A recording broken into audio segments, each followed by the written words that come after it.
Fala pessoal, tudo bem com vocês? Uma alegria estarmos juntos novamente.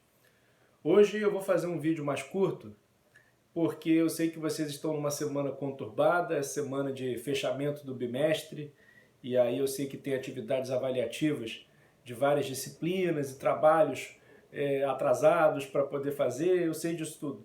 Então eu só vou fazer um breve comentário em relação àquela atividade que eu passei para vocês na semana passada, que era uma pesquisa sobre o positivismo no Brasil. A gente já viu um pouquinho do positivismo, né? Naquela aula que eu dei sobre cientificismo. E eu disse a vocês que o positivismo foi uma corrente filosófica que nasceu na França, naquele ambiente de culto à ciência, culto ao homem e culto ao progresso. Talvez a gente poderia colocar isso aí como tripé do espírito positivista, né? O mito do progresso contínuo, que pega carona na filosofia iluminista, o culto à ciência e o culto ao homem.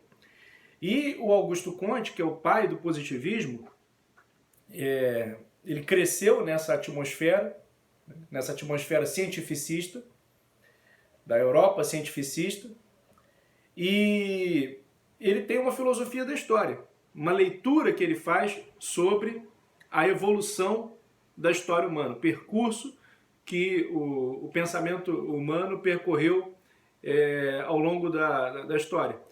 E aí ele distingue três fases. Existe o primeiro estágio, que é o estágio teológico, em que os homens atribuíam as coisas que aconteciam no mundo a causas sobrenaturais, por isso teológico, né? Teós significa Deus, então entidades divinas, entidades sobrenaturais. Depois, esse estágio teológico, ele vai dar lugar ao estágio metafísico, em que se procura dar uma descrição um pouquinho mais objetiva das coisas, sem muitas fábulas, sem recorrer tanto ao imaginário. Porém, a descrição filosófica, a descrição metafísica, ela ainda é abstrata.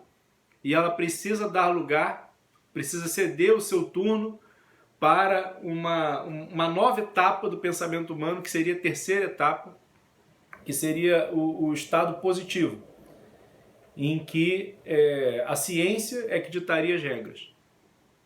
Então, tudo aquilo que não puder ter uma explicação científica, simplesmente não vai mais ser levado a sério no estado positivo.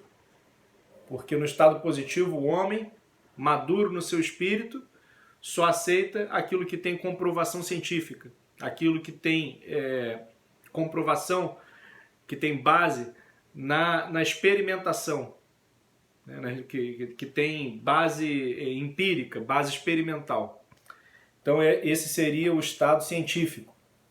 E aí o Comte também prega a chamada religião da humanidade, que ele diz que aquele modelo antigo de religião, ele é um modelo obsoleto, ultrapassado, e que ele deveria dar lugar a um novo tipo de religião, de culto ao homem, culto ao conhecimento, à ciência. O culto aos santos deveria dar lugar ao culto às grandes personalidades da história do pensamento, e aí ele funda a chamada Igreja Positivista.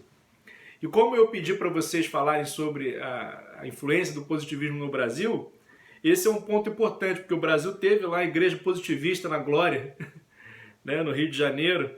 Também em Porto Alegre foi fundada uma igreja positivista. E a igreja positivista ela tem justamente essa finalidade, né, de ser uma religião do homem.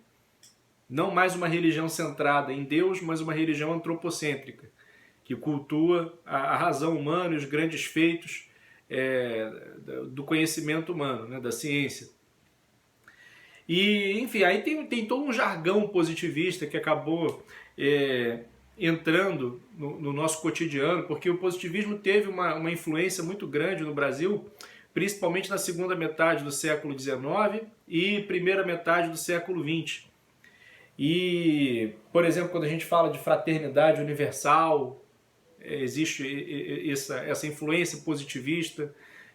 Nós temos até o feriado, né, da Fraternidade Universal. O positivismo acabou inspirando o movimento republicano, ganhou muitos adeptos entre os militares, nas escolas dos militares. A monarquia era vista como algo atrasado, fundado na tradição, e era necessário então trocar aquela sociedade que estava assentada no trabalho escravo e na tradição da monarquia por uma nova sociedade mais moderna. Então o positivismo no Brasil defendia a industrialização do Brasil, o trabalho livre, o fim da escravidão e também o movimento republicano. A administração da sociedade deveria ser científica, então a administração da sociedade não deveria ter essa base, segundo o positivismo, não deveria ter essa base na tradição ou em pressupostos religiosos, mas ela deveria estar nas mãos de técnicos, de cientistas que usam, por exemplo, da chamada física social, né, do Augusto Comte, para poder governar a sociedade, porque através do estudo da sociedade consegue então distinguir o que é melhor para a sociedade. E a gente tem essa influência, depois criaram o feriado de Tiradentes, né, para criar ali a figura de um mártir para a República. Tudo isso teve influência positivista. A própria separação entre Estado e Igreja, né? O positivismo tem uma visão negativa da religião tradicional. E o Brasil, enquanto monarquia, enquanto império, o Brasil era oficialmente católico. E a gente já falou, né? Vocês já estudaram isso em história, a questão do padroado. O Brasil tinha ali uma simbiose, uma união entre Estado e Igreja. Isso acaba logo que o Brasil vira uma república, né? A Constituição de 1891, que é a primeira Constituição republicana do Brasil, já promove a separação entre Estado e Igreja. Aí a gente tem uma influência forte do positivismo. A nossa bandeira antes tinha o brasão da família imperial, inclusive as cores também das casas imperiais, né? O verde, o amarelo. A nossa bandeira foi trocada por um lema positivista, né? Ordem e progresso.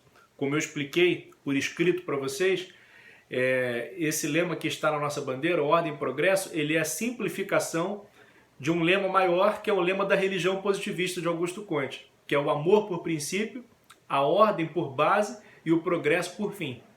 Isso, de maneira simplificada, dá o nosso lema ordem e progresso.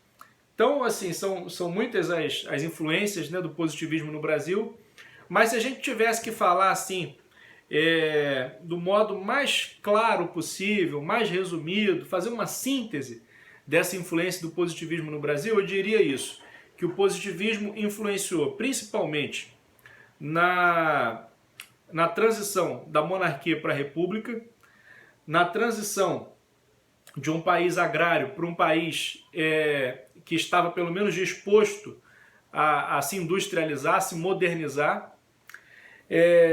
O positivismo ele expressa um pouco esse espírito da sociedade industrial europeia. A gente poderia dizer também a questão da substituição do trabalho escravo pelo trabalho livre, a separação de Estado e Igreja. Eu acho que esses são os pontos principais, né, da influência do positivismo no Brasil. Acho que assim a gente conseguiria resumir bem.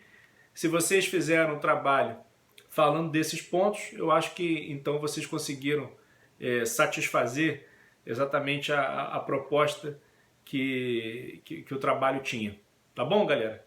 Espero então que essa aula tenha sido bem esclarecedora. Como eu disse, uma aula mais curta. A gente está numa semana aí que é de fechamento do bimestre, então eu não quero cansar muito vocês, nem ocupar muito tempo de vocês. Valeu? Um grande abraço, até semana que vem.